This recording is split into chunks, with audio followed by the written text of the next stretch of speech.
اگر آپ اللہ والے بن جائیں تو اللہ اپنے بندوں کا امتحان تو لیتا ہے مگر اسے کبھی ضائع نہیں کرتا. اس کے لیے کچھ مشکل نہیں ہے میرے بھائی اور میری بہنوں. So decide for yourself right now. اگر رشتہ نہیں ہو رہا تو کیا ہوا؟ His doors are still open.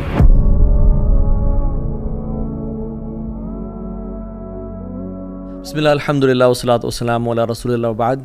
اعوذ باللہ من الشیطان الرجیم. رب اشرح لی صدری ویسر لی امری واحلل عقدۃ من لسانی یفقہوا قولی. اللہم ارنا الحق حقا وارزقنا اتباعہ وارنا الباطل باطلا وارزقنا اجتنابہ. اللہم انفعنا بما علمتنا وعلمنا ما ينفعنا وزدنا علما. آمین یا رب العالمین. Welcome back to another episode of Wednesday Night Exclusive. آج ہم بات کریں گے سیڈنس کے اوپر، پریشانی، مصیبتوں کے اوپر، جو لائف میں ہماری زندگی بالکل رک سی جاتی ہے، بند ہو جاتی ہے، کچھ سمجھ نہیں آتا کہ کہاں جائیں، کیا کریں. So don't be sad. یہ ہمارا آج کا ٹاپک ہے اور ہم 3 پرنسپلز کی بات کریں گے، 3 اللہ کے ناموں کے بارے میں بات کریں گے کہ اگر کوئی بھی شخص ان کی امپلیکیشن، اس کا مطلب اور اس کی ٹرو ایسنس کو سمجھ لے تو اس کی لائف میں جو پرابلمز ہیں وہ ڈیمینش ہو جاتی ہیں. وہ پرابلمز نہیں رہتی، اس کو سکون اور چین نصیب ہوتا ہے. اور وہ 3 نام کیا ہیں اللہ تعالیٰ کے؟ قادر، قدیر اور مقتدر. ان تینوں کا تقریباً ایک ہی مطلب ہے. قاف، دال اور را ان کا روٹ ورڈ ہے. قادر قرآن میں 12 دفعہ آیا ہے، قدیر 45 ٹائمز آیا ہے اور مقتدر 4 دفعہ آیا ہے. وچ شوز کہ اللہ سبحانہ تعالیٰ ہر چیز پر فل قدرت رکھتے ہیں. اللہ تعالیٰ ہر چیز پر قادر ہیں. اللہ تعالیٰ اسباب کے محتاج نہیں ہے.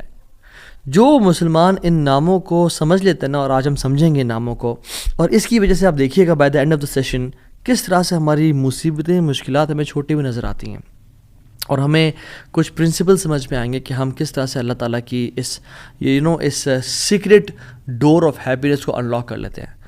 خدا کی قسم مسلمانوں ہمیں خوش ہو جانا چاہیے.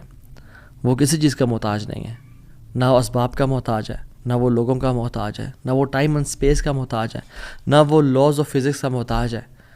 ہر چیز اس کی محتاج ہے، وہ کسی چیز کا محتاج نہیں ہے. So great news to all the Muslims. اگر ڈاکٹرز نے جواب دے دیا تو کیا ہوا؟ وہ قادر ہے، قدیر ہے، مقتدر ہے. اگر رشتہ داروں نے چھوڑ دیا تو کیا ہوا؟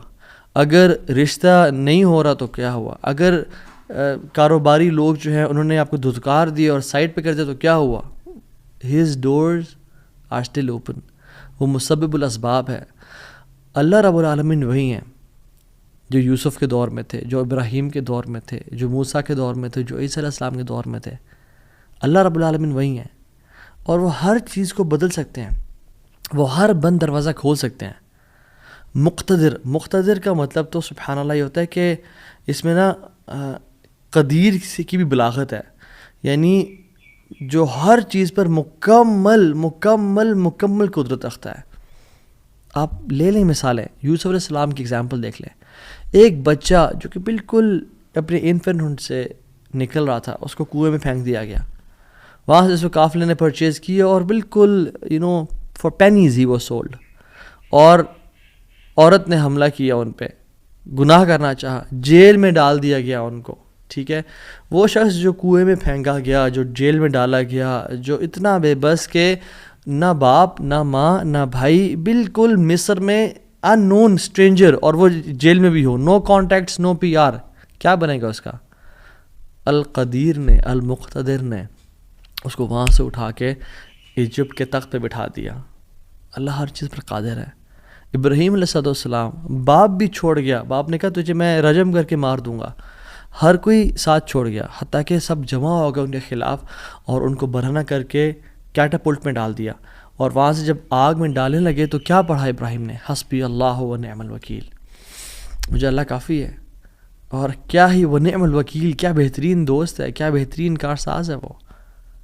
اور اللہ تعالیٰ نے وہ کس طرح کا قادر ہے، وہ کس طرح قدیر اور مقتدر ہے کہ اس نے ہواؤں کی ڈائریکشن کو نہیں پھیرا، نہ ہی اس نے سمندروں کے رخ کو بدلا، نہ ہی اس نے کوئی پرندے بھیجے جو کہ اس پانی کو، اس آگ کو ٹھنڈا کر دیں پانی پھینک کے، نہیں، بلکہ ڈائریکٹ اس آگ کو کہا جس کی صفت ہے جلانا، قُلْ يَا نَارُ كُونِي بَرْدًا وَسَلَامًا عَلَىٰ إِبْرَاهِيمَ. ہم نے کہا اے نار، اے آگ، ٹھنڈی ہو جا اور سلامتی کا باعث بن جا ابراہیم کے لیے. کچھ روایات میں تو یہ بھی آتا ہے کہ ان کی صحت کے بھی کچھ ارچہ کلام ہے کہ ابراہیم علیہ السلام سے پوچھا گیا کہ سب سے بہترین مومنٹس آپ کی زندگی میں کون سے تھے؟ تو ابراہیم علیہ السلام نے کہا کہ جب میں آگ میں تھا کہ اللہ تعالیٰ نے اس کو حکم دیا تھا کہ ٹھنڈی ہو جا، اور اتنی ٹھنڈی نہ ہونا کہ ابراہیم کو تکلیف پہنچائے، سلامتی والی بن جانا.